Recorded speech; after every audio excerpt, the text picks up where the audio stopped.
오늘 본문은 11조에 관한 내용입니다. 좀 더 정확하게 말하면 셋째 해에 바치는 11조에 대해 다루고 있습니다. 12절을 보면 셋째 해에 하나님께 드리는 11조가 나옵니다. 셋째 해 곧 11조를 드리는 해. 신명기 14장 22절을 보면 이스라엘 백성들은 매년 땅의 소산물로 하나님께 11조를 드려야 합니다. 너는 마땅히 매년 토지소산의 11조를 드릴 것이며, 그 이유는 레위기 27장 30절에 나오는데, 땅에서 나는 모든 소산물의 10분의 1의 주인은 하나님이시기 때문입니다. 그 땅의 10분의 1, 그 땅의 곡식이나 나무의 열매는 그 10분의 1은 여호와의 것입니다. 그래서 땅의 소산물 중 이 10분의 1을 뭐라고 부르냐면 여호와의 성물이라고 부릅니다. 여기서 성물로 번역된 단어는 구별됨이라는 뜻입니다. 따라서 땅에서 나는 모든 소산물의 10분의 1은 하나님의 것이기에 마땅히 하나님께 드려 구별되어야 한다는 것이죠. 그래서 신명기 14장 23절은 11조는 하나님을 믿는 신앙 고백의 표현이라고 말합니다. 다시 말해 이스라엘 백성들은 모든 토지 소산물의 10분의 1인 11조를 하나님께 드림으로써 하나님이 땅의 주인이시라는 것을 고백하고 그 땅에 발을 딛고 살아가는 자로서 마땅히 하나님을 경외하기를 배우는 것입니다. 내 하나님 여호와 곧 여호와께서 그의 이름을 두시려고 택하신 곳에서 내 곡식과 포도주와 기름의 11조를 먹으며 또 내 소와 양의 처음 난 것을 먹고 내 하나님 여호와 경외하기를 항상 배울 것입니다. 그렇다면 하나님께서는 이스라엘 백성들이 하나님께 바친 11조를 어떻게 사용하실까? 사실 오늘날 교회에서도 11조를 드리면 그 헌금을 어떻게 사용해야 할까에 대해서 궁금증이 참 많이 있는데, 하나님이 이스라엘 백성들이 하나님께 바친 11조를 어떻게 사용하시는지 첫 번째 사용처는 레위인들의 생계를 유지하시는 데 사용하십니다. 좀 더 정확하게 말하면 레위인과 제사장들의 생계를 유지하시는 데 사용하십니다. 레위기 18장 21절을 보면 이렇게 되어 있습니다. 내가 이스라엘의 11조를 레위 자손에게 기업으로 주어서. 이처럼 11조를 레위 자손에게 주시는 이유는 두 가지인데, 하나는 레위기 18장 20절에 나오듯이 레위인은 어디에서 일하죠? 성막에서 일을 하기 때문에 뭐를 받지 않습니까? 땅을 분배받지 않습니다. 그래서 땅이 없기 때문에 당연히 소출이 없죠. 때문에 먹을 거리를 스스로 생산할 수가 없습니다. 그래서 하나님께서 이스라엘 백성들이 바친 11조를 레위인에게 먹을 거리로 주시는 것입니다. 여호와께서 또 아론에게 이르시되 너는 이스라엘 자손의 땅에 기업도 없겠고 그들 중에 아무 분깃도 없을 것이나 내가 이스라엘 자손 중에 내 분깃이요 내 기업이니라. 그래서 레위인들은 하나님으로부터 11조를 분배받습니다.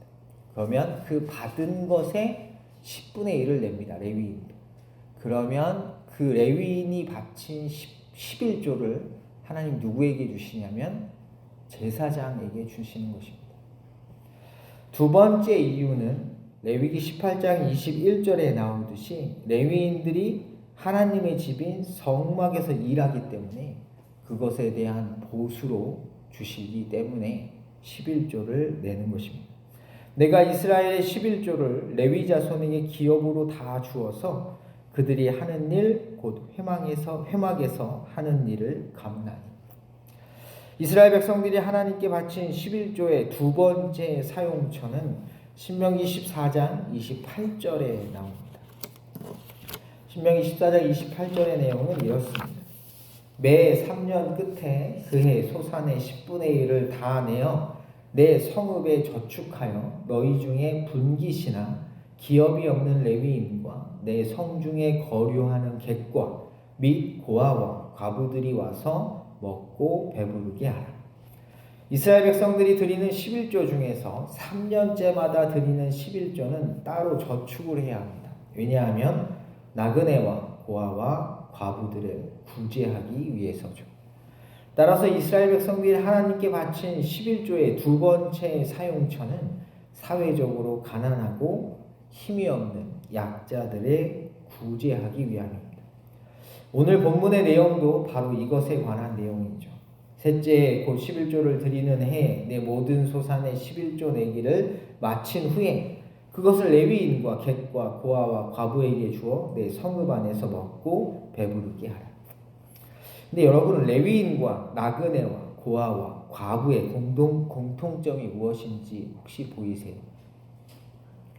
레위인과 나그네와 고아와 과부의 공통점은 땅이 없다는 것입니다.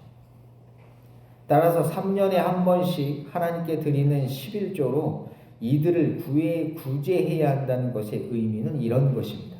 뭐 있는 자가 뭐 없는 자를 도와줘야 하죠. 땅이 있는 자가 땅이 없는 자를 도와주어야 한다는 것입니다. 즉 넉넉히 가진 자들이 가지지 못한 자들을 돌봐주어야 한다는 것이고, 힘이 있는 자들이 힘이 없는 자들을 보호해야 한다는 것입니다. 이는 14절의 내용을 통해 보다 분명하게 드러납니다.